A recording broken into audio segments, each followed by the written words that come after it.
UK to leave the European Union, which isn't an entirely fringe desire. Support for the EU has fluctuated constantly since the UK joined the bloc back in the 1970s, particularly as a result of its impact on immigration. See, under EU rules, citizens of any member state have the right to move to and work in any other member state. And since the early 2000s, net migration to the UK from within the EU has been trending further and further upwards. All of the available research suggests that this has a positive impact on the UK economy. But in an era of economic downturn, immigrants have become an easy scapegoat.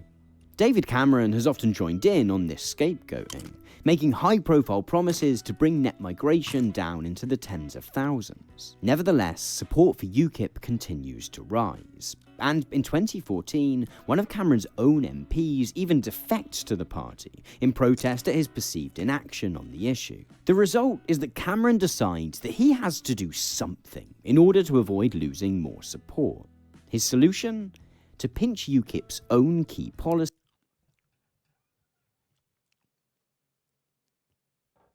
Capitulating to the right. Capitulating to fascist right-wingers and their stupid fucking policies. Sure, it'll keep you in power. Well, not you specifically.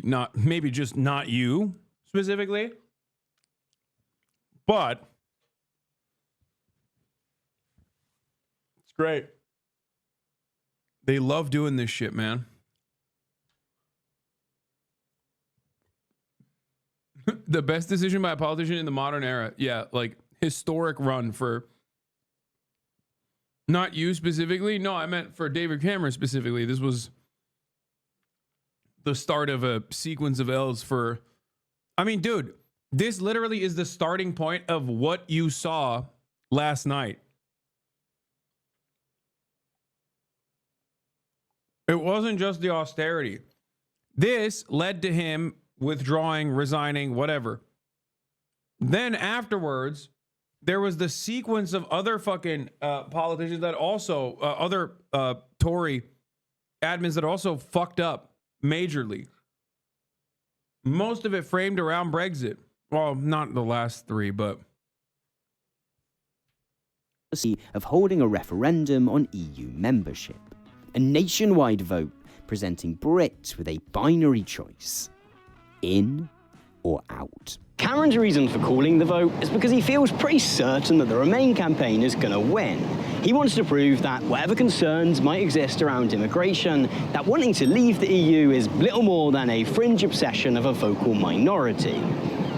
This, of course, is not what happens. The first blow to Cameron's plan comes just a day after he announces the referendum. That afternoon, he receives a text message from this guy, Boris Johnson. Having been to both school and university with Cameron, Johnson had previously been something of an ally. But in his message that morning, Johnson declares whatever truce there might have been between them to be over, and says that he'll be throwing his full weight behind the Leave campaign. Johnson soon emerges as the Leave team's de facto leader, and agitating to leave the EU turns out to be a whole lot easier than campaigning to stay in. It might be that all the available evidence suggests that staying a member of the European Union is the more prosperous economic choice for the UK, but explaining why is kind of boring and technocratic. Whatever the evidence suggests, it's just kind of difficult to inspire some kind of deep adoration for a somewhat bureaucratic trading bloc. The Leave campaign by... It's also infinitely easier to fucking lie. In many ways, the Brexit campaign, once again, wasn't just about leaving because Polish people were coming in. It was about leaving because Polish people were taking your jobs. Even if they didn't actually take your fucking jobs, right? It was more so about the economic instability that you felt in your heart. And you were like, maybe it's because of a fucking Polish person that I'm feeling this way. But more importantly than that, it literally had refunding the NHS baked into the fucking campaign. I mean, it's an abject lie. Nigel Farage would never fund the NHS. You're out of your fucking mind. But that was what they were claiming. They were like, oh, dude, The European Union cost the UK $700 gorillion a day. We could be using that on the NHS. And then people were like, oh my God, that's so stupid. Why are we giving $700 gorillion to the EU? We should be giving $700 gorillion to the NHS. I like this idea that Nigel Farage is making. Okay? And that's literally like, you have to understand that is a direct way to say like, oh, we should be funding the NHS.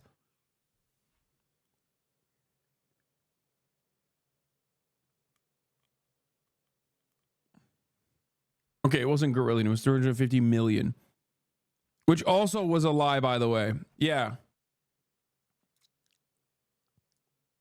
That was also a lie. The fact that the EU is sending 350 million pounds a week, or that you would fund the NHS with that. Did it get funded? Brexit happened.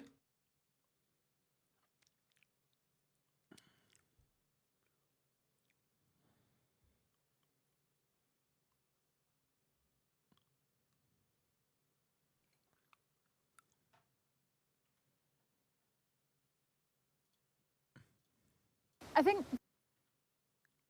Yeah, they're too busy using those funds to fund Israel. Contrast is free to weave a highly emotive narrative, which stitches together a whole range of distinct issues under the banner, Take Back Control. This notion of taking back control is partly about immigration. Yeah, it was just that's it. It was because, dude, that's it. Military-aged men. That's it. That's the real reason why they did this shit.